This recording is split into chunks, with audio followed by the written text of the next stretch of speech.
Welcome to the webinar that will cover the wheelchair provision process for individuals involved with both the Colbert and Williams consent decrees. We will discuss an overview of this process and how the UIC ATU staff can get involved in that procurement of a mobility device. My name is Brenda Spizzato, and I have an engineering background, and I work at the UIC Assistive Technology Unit, along with Lori Pukulis, who's a physical therapist, and she's with me here today. And we are going to go through this process with you. So typically what will happen is individuals are seen for their phase 1 assessment in the nursing home, and they are seen by either Lori, our physical therapist, or one of our occupational therapists. And what we find is that members that have mobility needs fall into a couple of different categories. Many of them ambulate indoors, maybe with the assistance of a cane, a walker, or even a rollator walker. Many use a standard manual wheelchair as their primary means of mobility in the nursing home, and that wheelchair can be a chair that is owned by them, or it can be a chair that is owned by the nursing home and loaned to that individual while they reside in the nursing home. So what you see on the top right, two photos. The first photo is of a standard manual wheelchair, which has just very basic features and sling seat and back upholstery. And you see to its right, one of our members sitting in his manual wheelchair in the nursing home setting. During that phase 1 assessment of the individual's mobility needs, many times the therapist and the member will have a conversation about the benefit of powered mobility once the individual transitions from the nursing home into the community setting. And so what we find is that individuals do not necessarily require a very advanced type of powered mobility device. So they're not requiring a powered mobility device with advanced electronics or special features or capabilities. They fall into what is called a group 2 powered wheelchair, and that's what you see over on the right-hand side. We find that individuals do not require specialized seat cushions and back supports, so these group 2 style powered wheelchairs seem to meet their needs just fine. And that's what you see over on the right-hand side is an example of a very basic powered mobility device. And you'll see it has what we call either a captain's seat or van style seating. And what you see to its right is one of our members trialing a powered mobility device in her community setting. She is in the hallway of her apartment building at this point. I'll let Lori chime in as she does perform the phase 1 assessments with these members. It's interesting during phase 1 when we're talking to the individual, it's not uncommon that the member will not know if they own that wheelchair or not. I think when they get to the nursing home, sometimes the chair is given to them and they're not sure that it's just being loaned to them, or sometimes they think that it was issued to them and that now they own that chair. So during phase 1, we begin the investigation process so that we at least have the basic information of who owns the wheelchair they're sitting in at the time, as well as other technology they use, such as canes or walkers, so that when an apartment is identified, we have that information ready to go so we know what will need to be provided. That's a really good point. So we're going to talk through a couple of different scenarios that we've come across in working with members, and at the end, we'll wrap that up with a couple of case examples. So scenario A is an individual who owns a manual wheelchair, so resides in the nursing home, and as Lori just mentioned, this time we know they own their manual wheelchair. They're going to need a new manual wheelchair as they are transitioning to the community. So the first question to ask is that manual wheelchair 5 years or older? And this really comes from the third-party payers who typically are going to fund a mobility device, and their hope is that that mobility device will last at least 5 years. So we like to determine where the individual's wheelchair is in that 5-year window. So if the answer is yes, it's older than 5 years, then we have a couple of options as to how to begin that process of acquiring a new manual wheelchair for that member. So option A, the case manager can start the process and arrange to obtain a manual wheelchair for that member prior to that member being discharged from the nursing home by working directly with a wheelchair supplier. This will require a prescription from the individual's primary care physician. The physician will write that prescription for the actual mobility device, but then the physician becomes a member of that team moving forward, because in many cases the third-party payer is going to need additional forms and additional documents from that primary care physician. The case manager can also arrange to work with nursing home staff, whether that's PT, OT, sometimes nurse practitioners. Maybe the case manager has direct contact with the physician at the facility. And again, that process is very similar. They can work directly with a wheelchair supplier that perhaps is already working with nursing home staff at that facility to provide mobility devices for residents there. Again, always going to require that physician's prescription for that mobility device. A and B seem to be the most efficient way of starting that process for an individual prior to them leaving the nursing home, so that they will have that mobility device at the ready when they discharge from the nursing home. In some cases, the individual may need something more complex as far as the mobility device goes, or maybe their needs are a bit more complex and they need something more customized. And that is typically when the case manager will inquire as to whether or not the UIC ATU can get involved in that process. And so that would be option C. Again, that's coordinated by the case manager contacting us and saying, you know, the individual's needs are such that the nursing facility isn't able to work with the individual to get that device that they need. Can you guys get involved? In which case we do, again, still need that physician's prescription for us to provide that evaluation. This prescription needs to state specifically a therapy evaluation for a mobility device, because the prescription is for us to perform that evaluation. We typically will perform that evaluation once the member transitions from the nursing home to the new community residence. And we do this for a couple of reasons, because the individual's mobility needs change when they move into a new setting. And so we like to make sure that they are in that environment and they're comfortable with how far they're traveling, where they're going, and what kinds of features are potentially needed on that new mobility device. In all three options, that manual wheelchair would be submitted to a third-party payer, the individual's third-party payer, and it would be funded by the health insurance. So all three of those, we're asking that health insurance to purchase that manual wheelchair. I'm going to go back to the middle of this slide, and now we're looking at that question of, is that existing manual wheelchair 5 years or older? And if the answer is no, it's not 5 years or older, what happens then? So typically, we're going to ask another question. If it's not 5 years or older, has there been a change in medical status since the member received that manual wheelchair? And does that medical status now warrant a new style of wheelchair or a chair with different features to address that medical need? Because ultimately, we need to be able to provide a medical justification for the mobility device and all of its features. So if the answer to that is yes, they've had a medical change, there's a change in that status, then we're going to go ahead and we're going to follow those arrows up on the left-hand side of that box, and we're going to go through those three options just like we just did. If there has not been a change in medical status and the individual isn't really needing anything different on that mobility device, then we're going to consider whether or not the individual has funds within the UIC ATU Colbert funds. And if there are funds available, then perhaps a manual wheelchair can be purchased for that member. Now, while that all sounds fantastic and wonderful, it is a good thing, I completely admit. However, we need to be very aware that the funds that are available to purchase the wheelchair only. So there are no funds moving forward to support that chair through repairs or replacements of any kind. So those costs would then be transferred to the member and have that member pay out of pocket. So things like whether or not maybe it had sling upholstery on it and the upholstery is torn and needs to be replaced, or there was a seat cushion that needs to be replaced, those types of things are not going to be funded by UIC ATU Colbert funds moving forward. Do you want to add anything, Lori? This is such a great grid to kind of lay out the process. Sometimes other team members do become involved. We've worked with nursing home social workers, sometimes the nurse from the agency, the insurance, the nursing home itself. So it changes for everybody, but this is definitely a good overview of the basic process that we see with all of the clients. So scenario B, this time we have a member who owns a manual wheelchair, again, residing in the nursing home. They're using a manual wheelchair as their primary means of mobility, and they own it.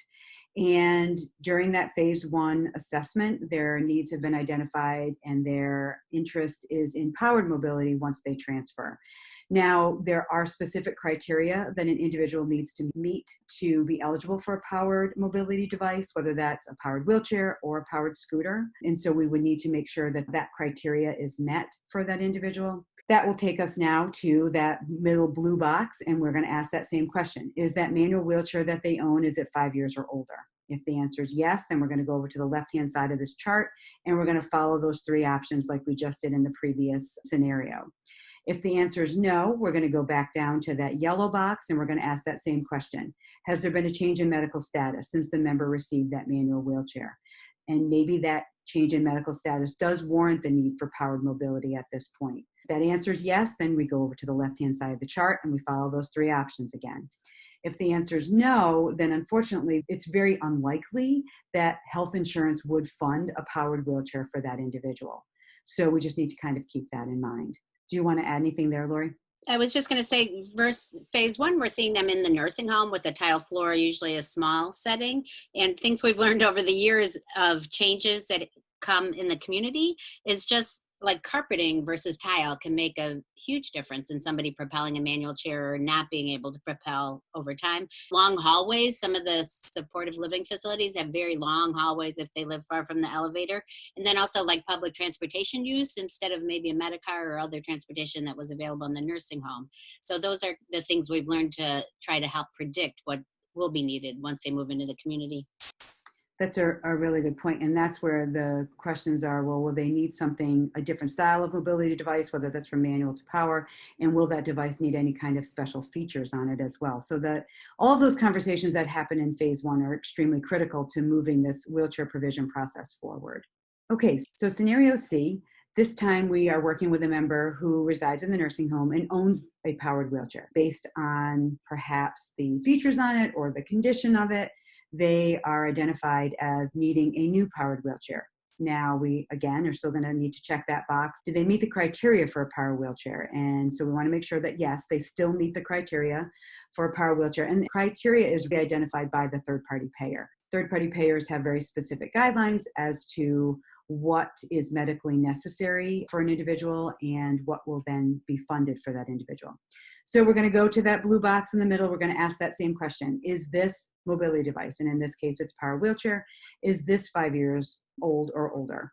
If the answer is yes, then we're going to go ahead. We're going to familiarize ourselves very quickly with the left-hand side of that chart, and we're going to run through those options.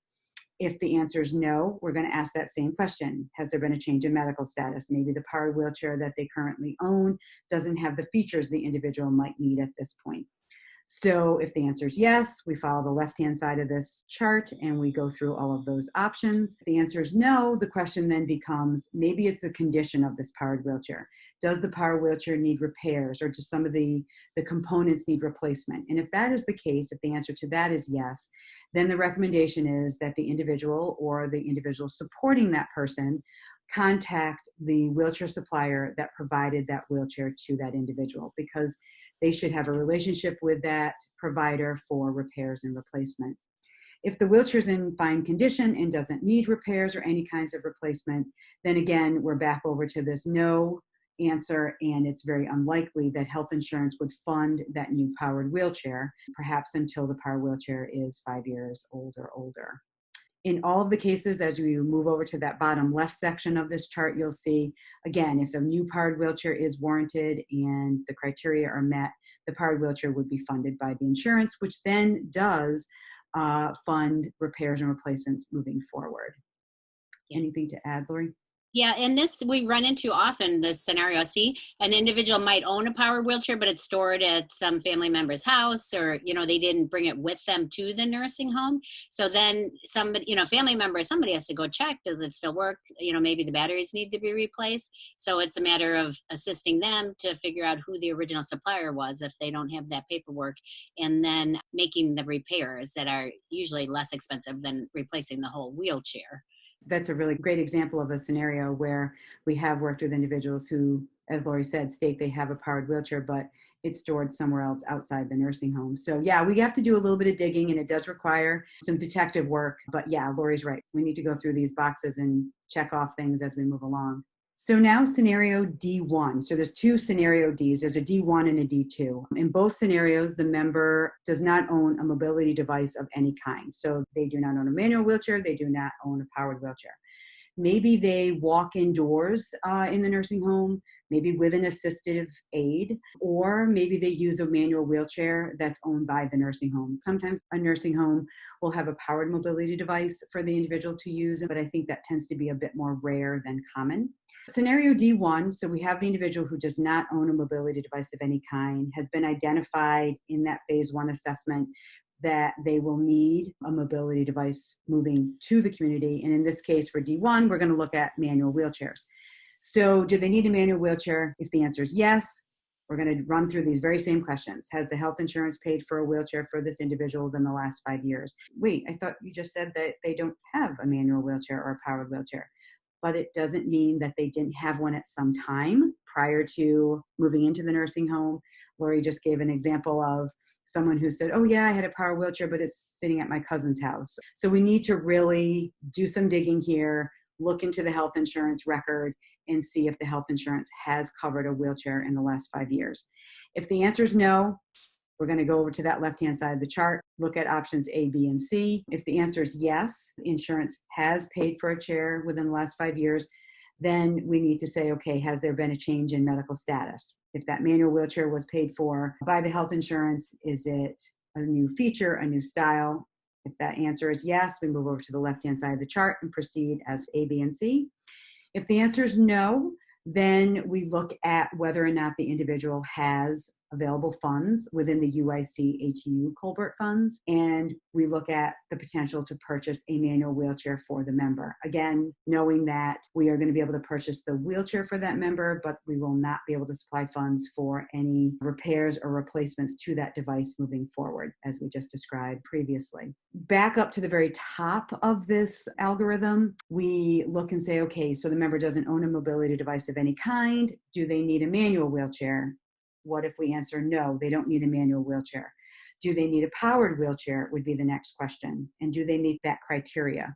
If the answer is yes, then we're going to go to the next chart. But before I go to the next chart, Lori, is there anything you want to add for this one? I just want to reinforce what you've been saying, Brenda, about no funds available for repairs. Usually somebody where Colbert funds are used to buy the manual wheelchair, it's a chair that is folded, maybe stored in a closet, and when that individual goes out in a car, a few times a month, it's not for an everyday user who is going to put a lot of wear and tear on that chair, because we've had members call us and say, my chair is having trouble, it needs to be repaired, and there's no funding available for that situation. So in the short term, it seems like a good approach, but it doesn't work out long term for individuals who are going to need that chair for everyday use. And that's important. Thanks for adding that. Okay, so I'm going to move on to the individual who does not own a mobility device, but now is identified as needing or would be appropriate for powered mobility. So that brings us to scenario D2. And so as we're looking at powered mobility, we are typically looking at powered wheelchairs, more infrequently a powered scooter.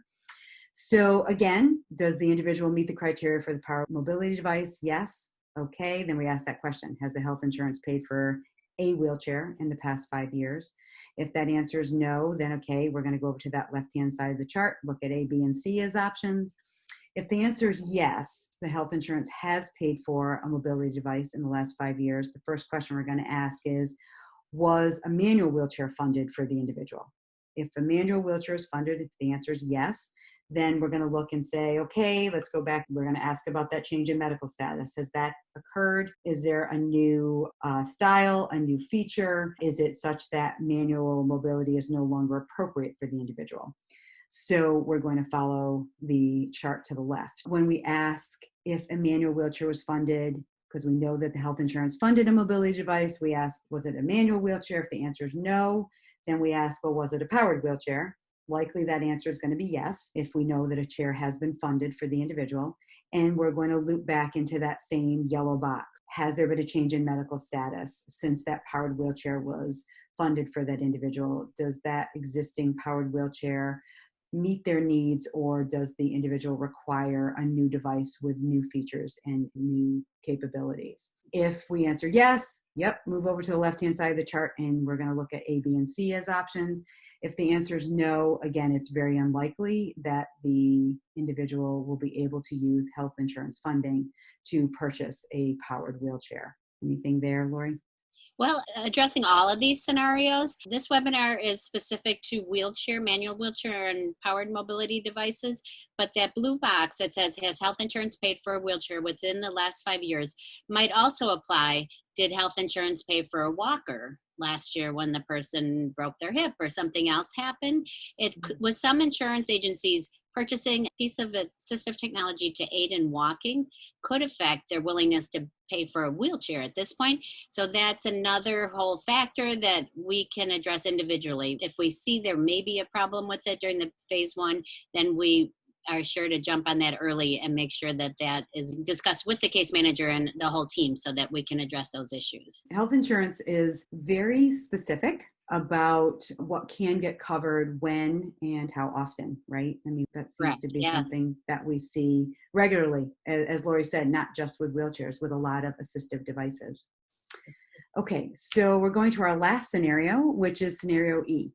And this is a scenario where we're working with a member who owns a powered wheelchair and states that they really could benefit from the use of a manual wheelchair as a secondary wheelchair. And we all know that this is not outlandish to think about, but we are well aware that health insurance companies, and it doesn't really matter if it's private or public, will only support one mobility device at a time. And so there will not be health insurance funding for a secondary chair, in this case, a manual wheelchair. So in cases like this, for Colbert-Williams members, we're going to go back to their UIC ATU Colbert funds, and we're going to see if there are funds available to purchase a manual wheelchair for them. Same criteria still apply, that the funds can be used to purchase the device, but the funds are not available for repairs or replacements. And as Lori noted earlier, the manual wheelchair that typically would be purchased and provided to the individual will be a very basic standard style manual wheelchair.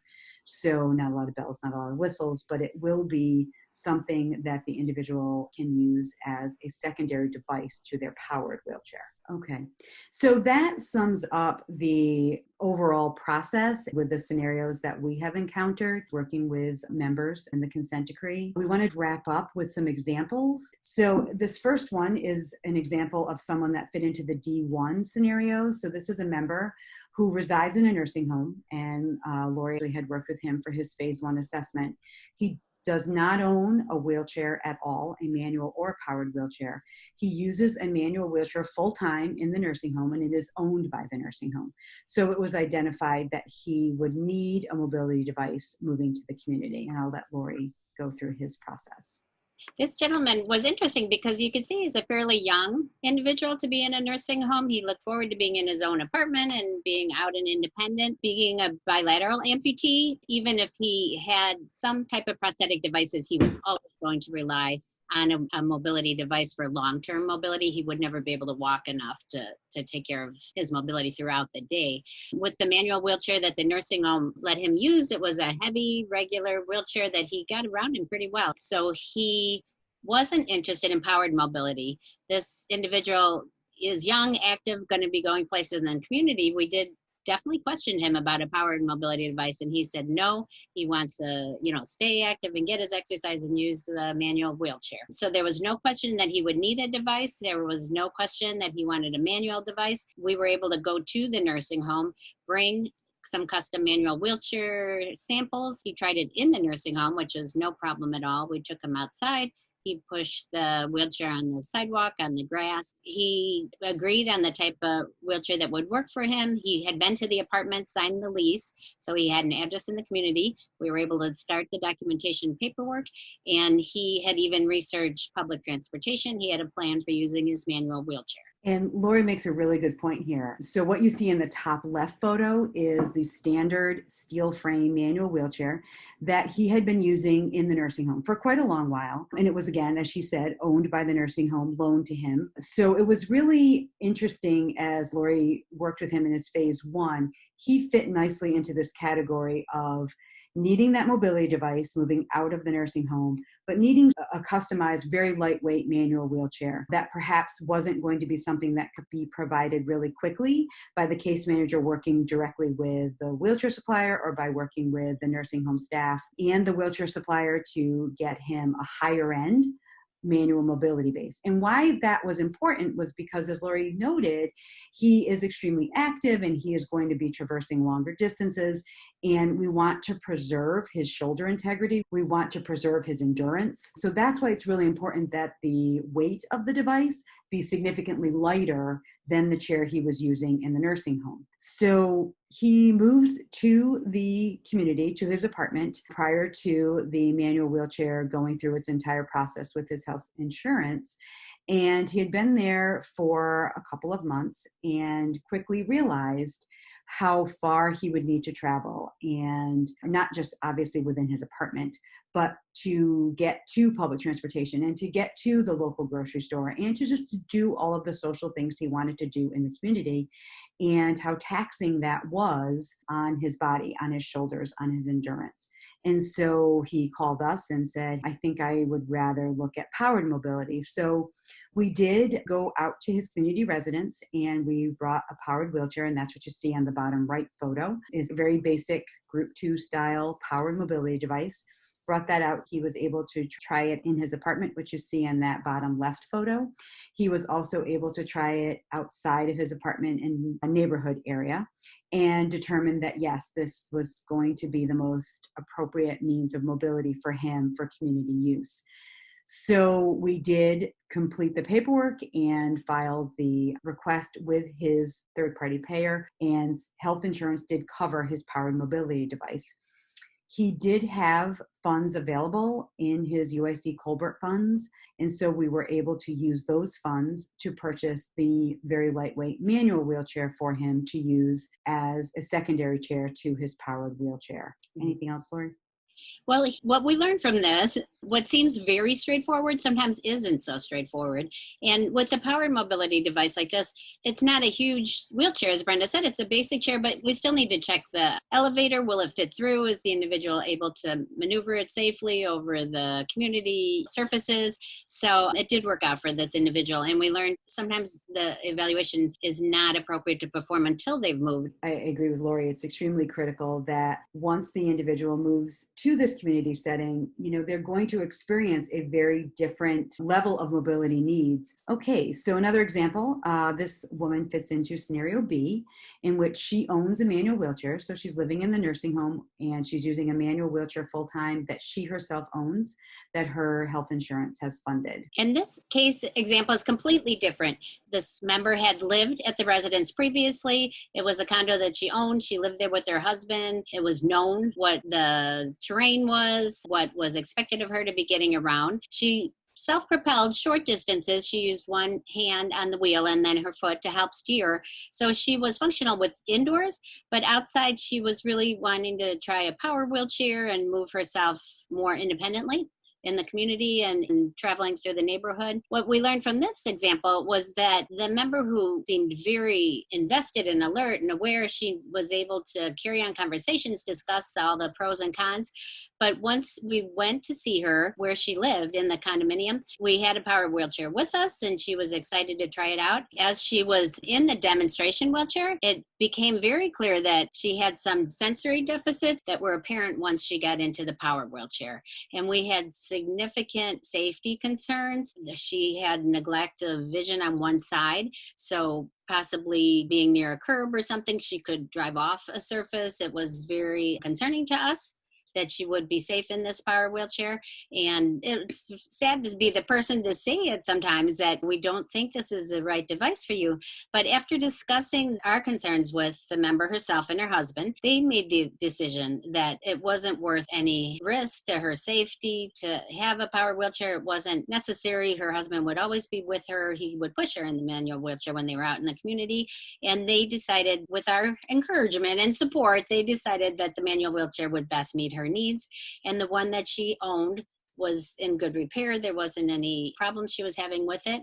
So we didn't need to do any further work with them to obtain a new device. And it was nice that they understood. And sometimes the person doesn't agree with us about the safety concerns. And so that might be a longer process. If possible, we would do further demonstrations and trials with the individual while making that decision. And again, it was really important to be able to have her try it out in her known environment, because perhaps some of those safety concerns would not have been as evident if she had tried driving the powered wheelchair in the nursing home setting. Okay, and so our last example is a woman that fits into scenario D2. And D2 was the member does not own a manual or a power wheelchair, and she was using a manual wheelchair that was owned by the nursing home. That's her primary means of mobility all day. She knew that she was moving to a supported living facility, and the need for powered mobility was something that was identified and needed to be assessed. This individual was a younger woman who planned to be very active in the community. She demonstrated good judgment during the power wheelchair evaluation. We brought out a chair that met her needs. It is typical that sometimes obesity is a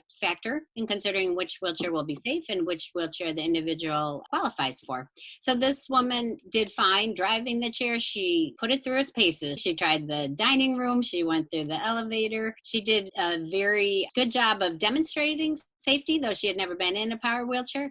And it was a straightforward case. And at that point, we could proceed with the documentation. And again, as Brenda had said earlier, she, at this point, being out of the nursing home, she had to identify a new primary physician that she worked with in the community. And that physician was the individual that we worked with to obtain the power wheelchair through her health insurance funding. Yeah, that's a really good point. So a couple of things here. This facility was extremely large, and so powered mobility was important for this woman. You can see in that bottom left photos that she's coming down a very long hallway, and it was a very large facility. And it was very important to her that this device work in all the environments, because she would go to a dining facility for her meals each day. And so it was important that she be able to navigate that path and be able to access the tables and be able to do all the things that she does in her daily life. So that's why we were very happy that we waited to have her try this device in that environment. The physician is part of the team from the get-go. Many third-party payers require additional forms to be completed by the physician, or they require doctor's notes as part of the approval process. So the physician is very critical to the overall process, and it's an ongoing relationship with whoever is providing that wheelchair. Ideally, the best outcomes we see is when this is a team approach. We've worked with the case manager, we've worked with the nurses, the individual's physician, we've made phone calls, received calls from the nurse practitioner, maybe the physical therapist or occupational therapist at the nursing home. And then some of the supportive living facilities, they have therapy programs that we can work with the therapists that will be able to see the individual after they've moved. The team approach provide the best outcome. And even with the last case example, we didn't decide on our own, you're not safe with this device, we don't recommend it. We talked with the individual's case manager and who knew her better and had spent more time with her. So just a plug for the team working together on these members seems to be what is ideally the best situation.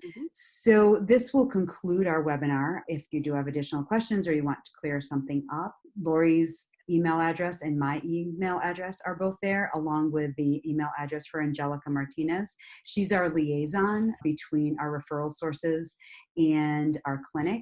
And so you can email any one of us and we will help you navigate the process. Thank you very much. Thank you.